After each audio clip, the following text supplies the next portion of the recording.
At our managers' conferences in January, a number of key issues were raised during the question and answer sessions, and I felt it would be really useful to ask Alan Bealby to share his views with everyone by making this video. Good morning, Alan. Thanks for agreeing to see me today. There are a number of questions which are on my mind at the moment and I think are troubling many of our people in the new unit. We've been up and running for almost 5 months with you at the helm, and it seems that for virtually all of that time we've been in constant crisis. Is that fair comment? Yes, I think the whole unit's had a real baptism of fire.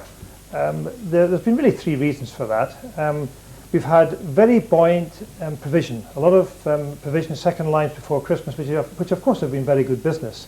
But at the same time, we've had very high repair volumes with the bad weather, and also the working conditions have been appalling as well. And of course, the crux of the matter is that we really have been short of skilled people on the front lines. And we're doing something about that, but it has been a tremendous effort to get where we've got to. But yes, you're right, it has been quite a challenging 5 months. I know you've sent a number of voice-com messages to our people over the past few weeks, updating them on the fault situation and thanking them for the tremendous efforts so far. But what are you actually doing to improve the situation? Well, what we've done is we've taken on some 700 short-term contractors, many of them currently in the queues, and by the end of the year they will all be available to us. And the majority of these people next year will be taken on permanently, and that will make a tremendous difference. It will resolve a lot of the SD2 worries people have had, and will really be much more equipped to deliver to our customers. Also in next year, we'll have available to us a further 400 or thereabouts. So really what I'm saying is that if you compare the quarter of this year with the first quarter of next year, say in June, we'll have some 1,000 more people available to us to deliver a top-class quality of service to our customers. What about the network? I can't remember the last time there was any real investment. What, if anything, are you doing to improve it? Well, you're absolutely right. I mean, this year there's been a preoccupation to fix faults and provide new lines. And we have done very little work on our network.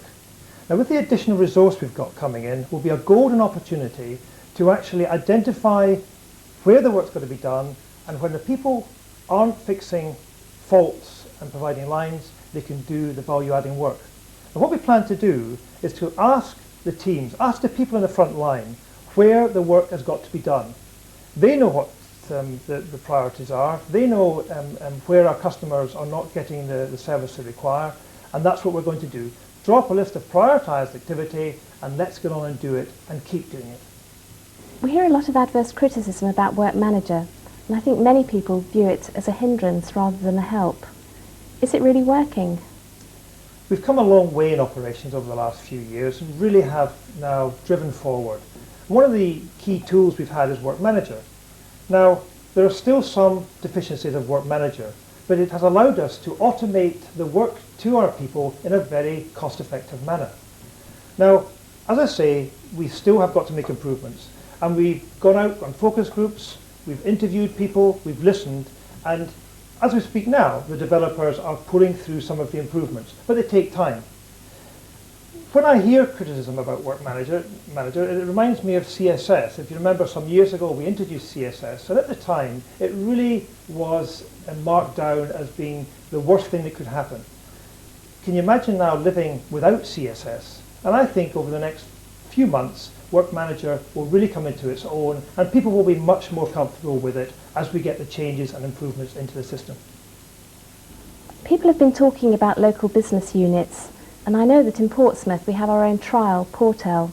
Can you tell me about how these will operate? Local business units are going to be a real opportunity for us all. In essence, it's going to allow a second-line manager and his team to manage his patch as if it was his own business. Now, what does this mean? It means, first of all, there's going to be pride of ownership in the patch. The team will have to identify key customers, work very closely with customers, in fact become the local face for BT. But also, we mentioned before about investment in the network. Immediately you've got a motivated team who are really concerned about their own company, wanting to decide where to spend the capital investment to make sure their network improves. So we've got lots of good things coming out of the local business unit. But one key ingredient to make sure it's successful is going to be virtual team working.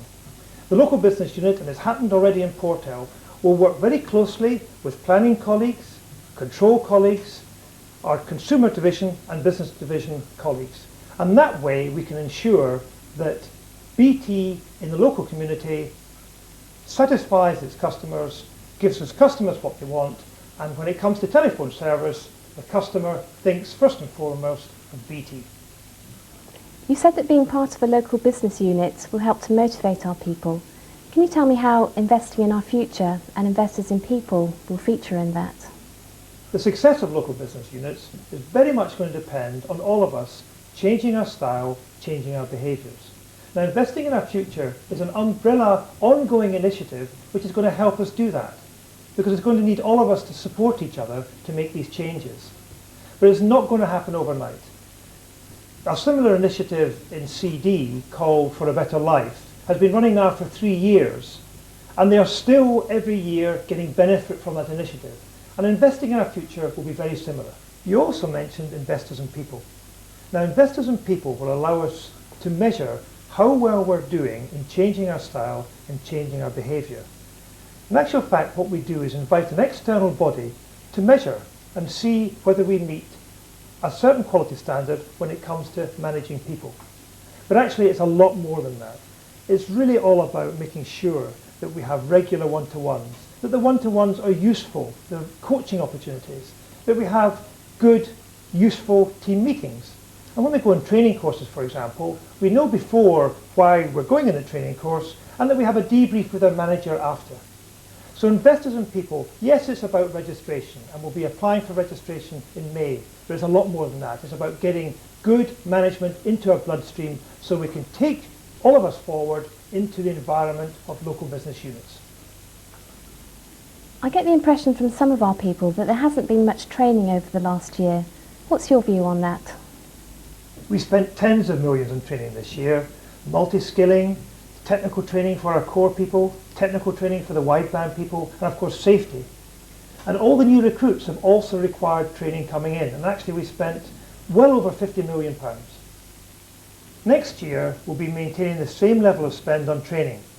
We'll be completing the multi-skilling programme, but the really good news is that after a number of years we really are going to introduce a major programme of customer care training. It's going to be so important for the success of the local business units.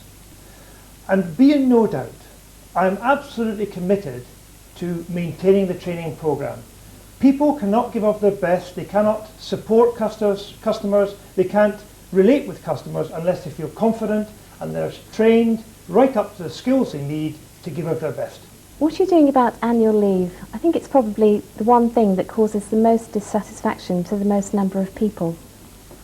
Yes, I am aware that a number of people have been unhappy about annual leave. But we have made some changes. It's now possible for everyone to at least request short duration leave at a day's notice. And if it's possible, we would gladly let people go. But the thing is that we're in a service industry, and like the airlines, like the AA, we have to balance the needs of our customers with the needs of our people to have a break from work and go on leave. Turning our attention to our customers, I know that delighting them is what we're aiming to do.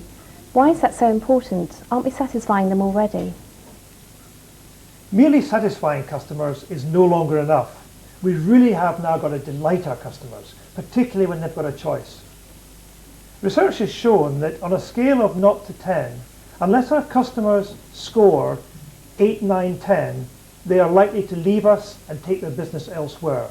And that's why it's so important that all our people on the front line, whether they're access, core or wideband, are all first-class BT ambassadors. And that way we'll grow the business and retain our customers. Finally, Alan, I know you've said to me privately what an excellent team you have in London and home counties. Just tell me how you feel about the last 5 months. Well, I really have got an excellent team, and I've needed an excellent team if you look at the last 5 months. We've had very high provision volumes, which yes, has been good, but that's been against a backcloth of very high repair volumes and just not enough people on the queues to deliver to customers. I'm not just talking about the access front line, I'm talking about the core people who have really worked their socks off to make sure the core network stands up. I'm talking about the wideband people who have shifted a backlog in London and managed to meet their targets into January, February. It's also all the back office people, very often not mentioned, but so vital to supporting the frontline troops. And I'm actually very confident where we are now. I think we've cracked the volumes, we've got these new recruits coming onto the queues, and I think we're all set for a very, very successful year ahead. Now, just to reflect the work that our heroes have done in delivering quality of service over the last 5 months, we've had a video made, and I would just like to show you a clip of the fantastic job our people are doing, not only in delivering to customers, but being first-class ambassadors. Good morning, 151. Can I